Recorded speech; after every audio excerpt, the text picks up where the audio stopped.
All right, we're going to tackle one of the big mysteries of the universe, miracles. And I'm going to read from this poem, a happy poem to end every day. And this is called Miracles, and it's by Walt Whitman, except we're starting our day with this miraculous poem. Why? Who makes much of a miracle? As to me, I know of nothing else but miracles.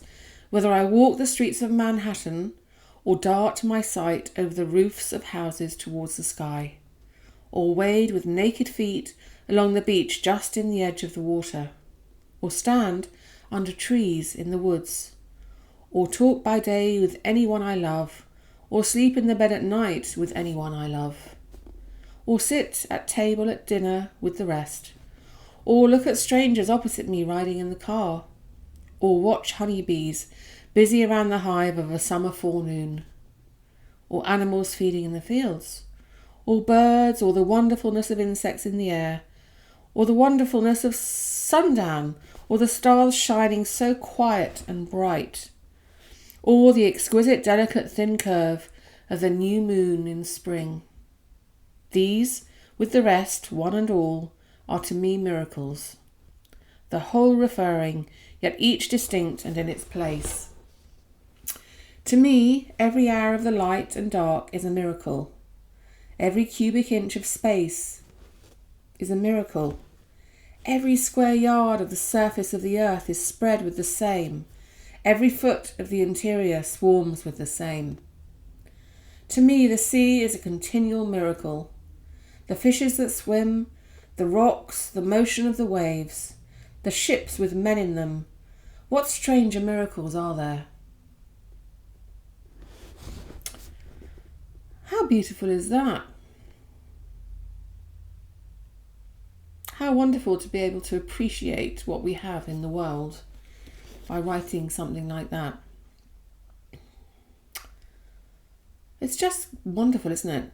Why? Who makes such of a miracle? Who does make such of a miracle? I mean, who makes such of a miracle? Who appreciates the miracles that are around there, that are all about us, that are part of our everyday lives? It's interesting. I think Walt Whitman had such kind of wisdom and such amazing kind of outlook and wisdom, the way that he wrote and the way that he expressed himself. As to me, I know of nothing else but miracles. So everything in his life is a miracle. Everything. Whether he walks the streets in Manhattan, darts his sight over the roofs of houses in the sky, wades naked in the water along the beach, stands under the trees, talks with the person he loves, sleeps with the person he loves, sits at the table with his other, strangers across the car, sits in the car that he's riding and sits at the dinner table with the rest of the people, watches the honeybees or the animals feeding, or the birds and the insects, and the sundown and the shining stars and the curve of the moon. Everything is a miracle. Every hour of the light and dark is a miracle. Every cubic inch of space is a miracle. Every square yard of the surface of the earth is spread with the same. Every foot of the interior swarms with the same. To me, the sea is a continual miracle. The fishes that swim, the rocks, the motion of the waves, the ships with men in them. What stranger miracles are there? Well, that's an interesting question, isn't it? What stranger miracles are there? I mean, he was alive between 1819 and 1892.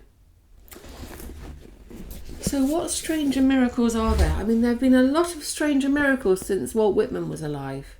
We've had the Industrial Revolution, the motor car, electricity, film, photography.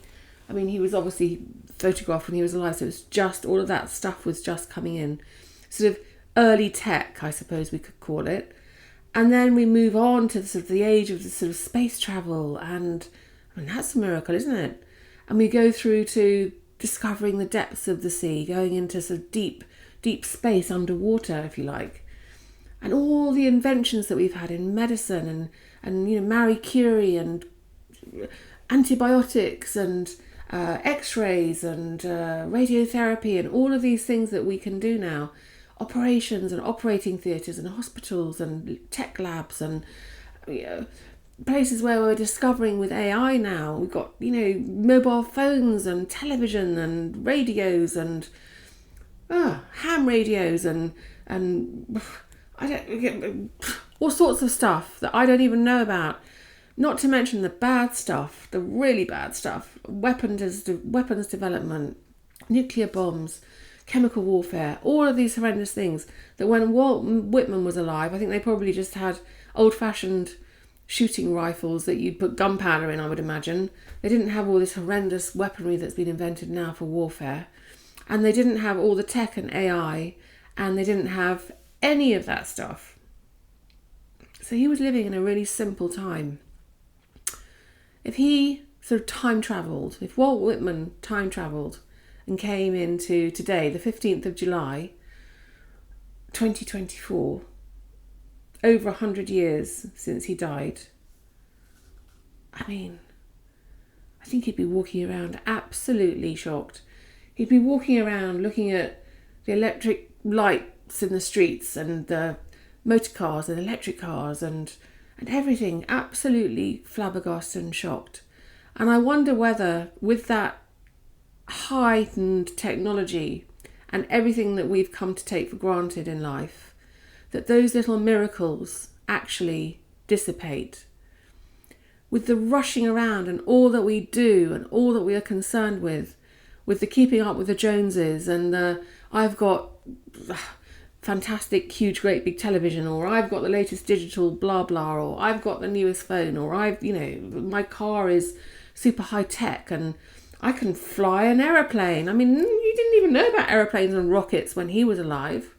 They were probably just about trying to invent something that was a bit of a kind of glider or a biplane. Yeah, let's look at that history line because it's very, very different now. And I wonder whether, although there are certain things I would like to cherry pick from what we have today, like, I'm going to have a bone scan later. Perfectly routine, don't worry. But they never would have been able to have checked my bone density when I was alive, when he was alive, if I had been alive when he was alive. So there are certain things I'd like to take with me now, some medicine stuff. Definitely would like to take cameras and I quite like a mobile phone, thank you very much, and a laptop. But I don't know whether I would like to bring along all the other horrible stuff, the stuff that has caused so much devastation in this world, so much division. So yes, I think that he would be very, very, very dumbfounded by what's going on now. Probably quite concerned, shocked.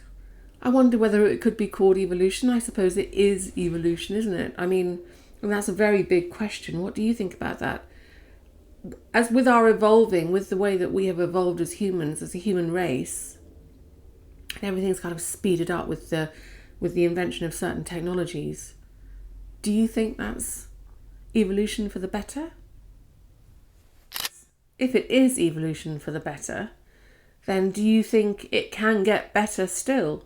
Do you think that we are at this point in our society, in our evolved state of growth, if you can call it growth, where we're at a kind of tipping point and people realise that actually it's a bit like the Wild West, isn't it, now at the moment? There aren't really many regulations in place for things like lots of stuff that happens online, and for the way that social media is going to be affecting, a lot of social media is going to be affecting mental health of children and things if it doesn't become better regulated. Or do you think that we should be just carrying on the way we are, bumbling along, carrying on and making sure that we, whatever happens, the outcome of whatever we're doing now is the way that it was meant to be? It was there's no maybe it is predestined, maybe it's not. I don't know.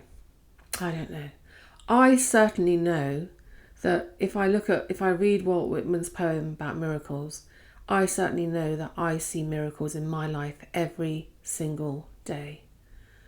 In fact, every day in itself, just waking up is a miracle for me. I feel very blessed to be here. I've gone through a lot of stuff, a lot of health issues and things, and for me, being here, waking up every morning, opening my window, which is what I normally do, my blinds, looking outside, putting my head out into the fresh air, breathing in the fresh air, I think, oh, I'm here. I'm in my home. I'm in my safe, happy place. And it's a miracle that I am.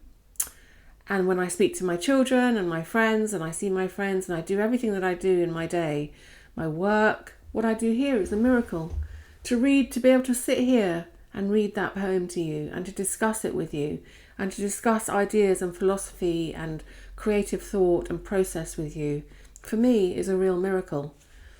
I've said this before, but if I had been like Walt Whitman, if I had sort of gone back in time to when I was, 15 or 18, and someone said to me, Lisa, you'll be talking to potentially 1.3 million people around the planet at any one time, or whatever, whoever it is that I talk to, whether it's one person in Osaka, or one person in Atlanta, or one person in Adelaide, wherever they are, wherever you are listening to this, you, that one person, that I could be communicating this to you, these thoughts, positive thoughts, hopefully, I would have just said, are you actually joking? I don't know that person. I don't know Sue or John or Dave or Kimiko or Haruki or anybody. I don't know them.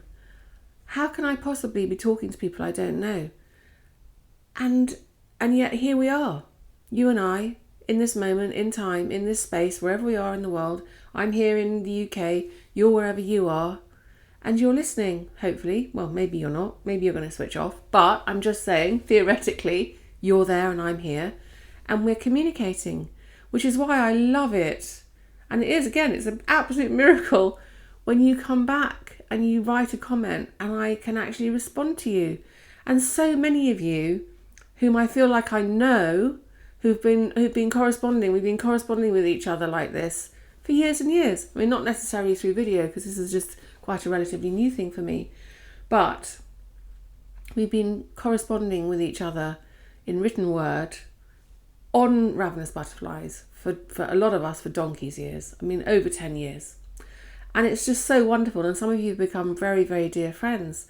Some of you I've met, some of you I've stayed with, some of you have come and stayed with me, some of you have come and seen me give talks. It's just wonderful. And that is a miracle. The miracle of the goodness that technology can bring, and the camaraderie and the kind of unique sort of loveliness of the joining together of people from all sorts of walks of life all over the world. I think that is phenomenal if it's used for its best, for its good powers. It's absolutely brilliant.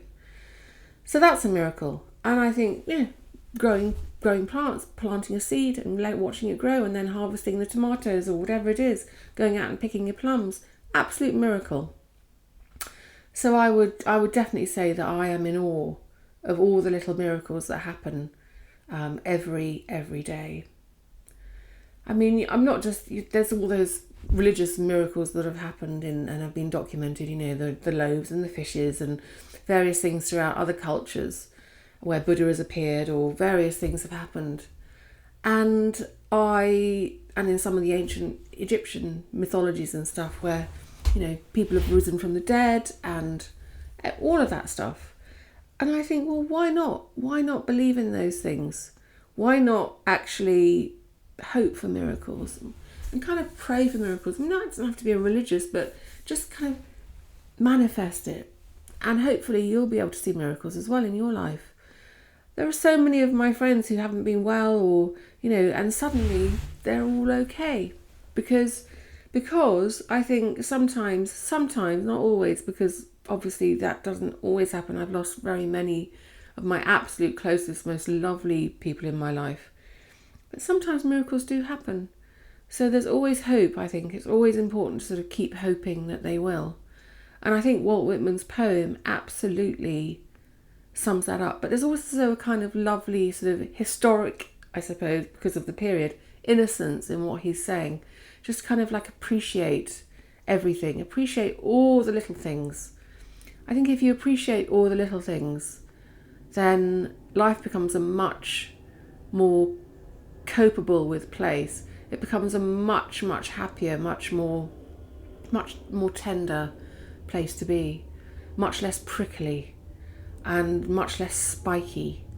And if you do appreciate the little things, like even if I go out into the garden later and I pick, I've left them, there's some weeds growing at the bottom of the garden. They're about 1.5 meters tall and yellow and gorgeous, and I'm looking at them now and the butterflies are flying around them. They're full of flowers. And even if I go out and pick some of those later, I'll be very happy, because for me, the fact that they have been probably seeded by a bird that's pooped in my garden and they've grown on their own accord like that, and they're lighting up the bottom of my garden with their yellow flowers. I'll show you a little film of them on here. I'll put a little film of it at the end. It's an absolute miracle. It's a joy. It's joyous. And I love it. And it really makes me feel very, very, very blessed that my life is surrounded by miracles. Let me just see if I can find that poem again. Hopefully I will be able to. And I'm just going to read through it again before I go, because I want you to think about it. I want you to ponder over what Walt Whitman is bringing across to you. And just kind of almost just shut your eyes, perhaps, if when you listen to it again, when I read it out again, and try and sort of meditate on these words and on these thoughts, because they really are quite very simple and extraordinary and quite magical in a way. They definitely make me feel like, actually, it's going to be a good day today and everything's going to be all right. And if I look for the small little miracles in life, like the gorgeous colour of my egg yolk when I crack it open, or the delicious smell of that fresh brewed coffee when I have it with my breakfast, or whatever it is, then you'll hopefully start the day with a little bit of a miracle in your step and a little bit of a smile on your face, I'm hoping. So I'm going to read it to you again. So just close your eyes, take a deep breath, stop everything for a moment, and just manifest and just think about what a miracle today is going to bring. And what miracle are you going to experience today?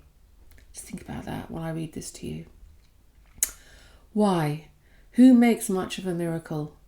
As to me, I know of nothing else but miracles. Whether I walk the streets of Manhattan, or dart my sight over the roofs of houses towards the sky, or wade with naked feet along the beach just in the edge of the water, or stand under trees in the woods, or talk by day with anyone I love, or sleep in the bed at night with anyone I love, or sit at table at dinner with the rest, or look at strangers opposite me riding in the car, or watch honeybees busy around the hive of a summer forenoon, or animals feeding in the fields, or birds, or the wonderfulness of insects in the air, or the wonderfulness of the sundown, or of stars shining so quiet and bright, or the exquisite delicate thin curve of the new moon in spring. These with the rest, one and all, are to me miracles, the whole referring, yet each distinct and in its place. To me, every hour of the light and dark is a miracle. Every cubic inch of space is a miracle. Every square yard of the surface of the earth is spread with the same. Every foot of the interior swarms with the same. To me, the sea is a continual miracle. The fishes that swim, the rocks, the motion of the waves, the ships with men in them. What stranger miracles are there? There we go. Whoops, just jogged the table. Lovely little book, or big fat book actually, from my publishers, if you're interested. A happy poem to end every day, but I've just started your day, hopefully, or even maybe possibly ended your day with it. Whatever it is, I hope you're going to have a miracle today, or I hope you've had several miracles today, because remember, every single thing is a miracle.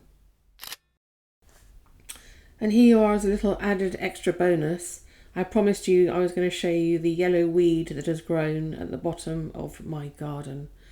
And you see how it brings joy and nourishment and and food and pollen for the honeybees as they collect all the nectar, and as they kind of fly around the garden, just pollinating all of the flowers, and how it's just grown in amongst the Chilean potato plants and the roses and the lavender. And actually I think it's absolutely gorgeous. So I'm very happy that little bird planted that seed for